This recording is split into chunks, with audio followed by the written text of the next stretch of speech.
All right. Good morning, everybody, on a Friday coffee break. For those of you who have been watching me before, you see that I'm not a big coffee drinker. I brought in some coffee mugs and stuff, so I finally gave up and just said, all right, that's what I drink every morning. So that's just the way it is, right? So with that, we want to talk about remote interviewing written statements. And we've been doing a lot of streaming seminars. Last 2 days we had 30 plus people in a seminar. We're doing another one today, and questions are coming up about the remote interviewing and the statements and the statement options and interviewing options, things of that nature, not to mention the texts and the calls that we get in regards to it. So whether we're doing a Zoom interview, whether we're doing a phone interview, whether we're doing a social distance interview, 6 feet or more apart.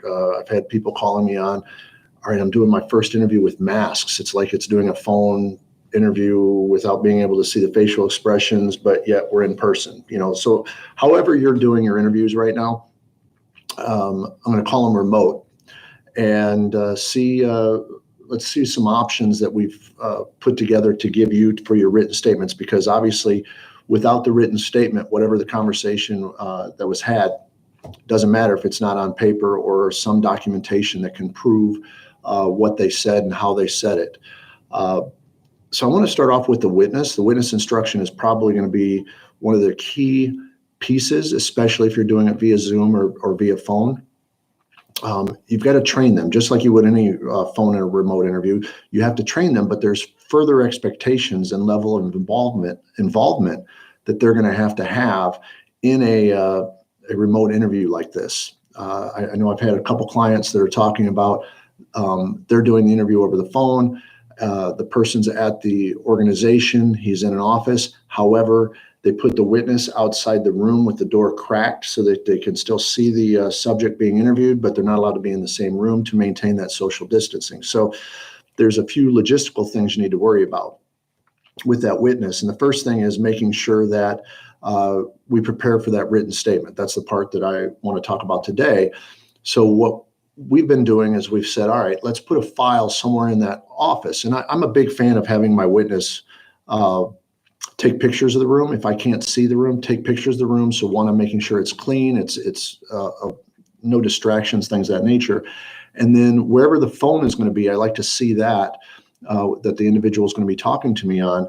And then what we're doing is we're putting a folder in that room somewhere out of sight, out of mind, that I can instruct them to grab, which all that folder will have is a pad of paper or your pre-printed written statement forms in it. And so it's out of sight, out of mind, behind them somewhere back there. Say, hey, if you turn around, there's a folder there.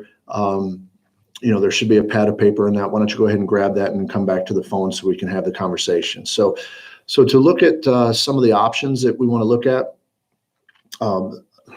easiest option would obviously be if you could train the camera on the statement as they're writing. I know that's not always going to be possible. So it's just an option. If you have that option, it makes it a little bit useful as if you're there. Another option is pictures of the statement, one page. They get done writing a page. They then give it to the witness. The witness takes a picture, send it to you. Now there's concerns in regards to that because now you're losing control of the statement, depending on who your witness is. It's not going to be secure, right? You've got to make sure that you follow up with that witness, that they're deleting those pictures, they didn't send them anywhere else. If you're having the subject do that, they now have that copy, and it depends on what your policies are. So be aware of that. Whose device is sending it, and what are your guidelines in regard to that situation. Another option is a sharing software where you have a laptop in the room that they open up, sign into, and it shares with your computer, and you can actually see what they're writing as they're typing it and making sure that all the details that you've discussed in your conversation are in there. And then the old-fashioned way, right? You have them read it. The downside of that is if they're reading it, they could leave stuff out that they've actually written, or they could act like they said more stuff than what they actually wrote. So that's the downside of it. Before they ever leave the room, if you're going with that method, you still need to have some method of it sent to you, whether it be scanned in sent to you however you're doing it. And any good statement, whether it be in person or remote, you want to make sure it's a great statement is a Q&A without the Q. It's stuff you've already done in development, discussions that you've already had in development, and you'll say, so you said the first time was when? And let them answer. And say, all right, why don't you let them know that?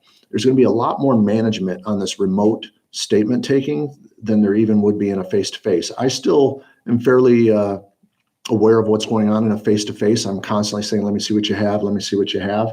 But now on the phone or remote interview, I'm going to say, why don't you read it back to me? What did you write? And then the other thing I want to take note of is teaching them how to write a statement. They don't know how to write a statement. They weren't taught. So you have to take the time to teach them how to do it. And I make it fairly simple. Hey, you said that you've stolen 15 times. You've done these 15 instances. We're going to make it easy on you. It's going to be 17 paragraphs. So I describe to them what it's going to be. There's going to be an opening paragraph about who you are, where you live. I asked you if you were sorry. You said yes. At the end, we'll kind of close it out and we'll let you talk about how sorry you are. But the paragraphs in between are going to be first time, second time, third time. And what we want to make sure that we answer each and every time in each paragraph for each instance is the who, what, where, when, why, and how. And after each paragraph, I want to see that. So that way I can make sure that we're hitting all of those questions. And if you do that after every paragraph, what you'll find is by the third or fourth admission, you'll see them actually going on the page. If you have visual, they'll be going who, what, where, when, how. I think I have everything. And so now you can have them write it 2 more times. And then, oh, you've got everything, write the rest now. So once you've taught them how to do it, notice I'm not dictating here. I'm just guiding on a structure so that we get all the details so you don't have to do it after the fact. If you just have them write it and you're not reading it, you've ended up with statements that I did it. And did what, right? So you've got to make sure that you manage it. The elements of the crime are in there. The substantiation is in there. So once you've taught them, it's probably your best bet to then make sure you manage that whole process. Not a lot of great options. I'm going to be honest with you. It's not ideal, but just like anything, we can persevere and make it work. And just make sure you're checking with your policies and procedures. And that's going to wrap up the week for us, right? So we've had a great week. Hopefully you've had a great week. We've had a great week of coffee breaks. In fact, if you want to watch the old ones, you can go to the WZ YouTube channel and watch all the old ones with a lot of great tips from all the different speakers. And then we've got a great lineup next week as well. And finally, I guess I'll just say have a great weekend and enjoy your caffeine of choice. And we'll see you again very soon.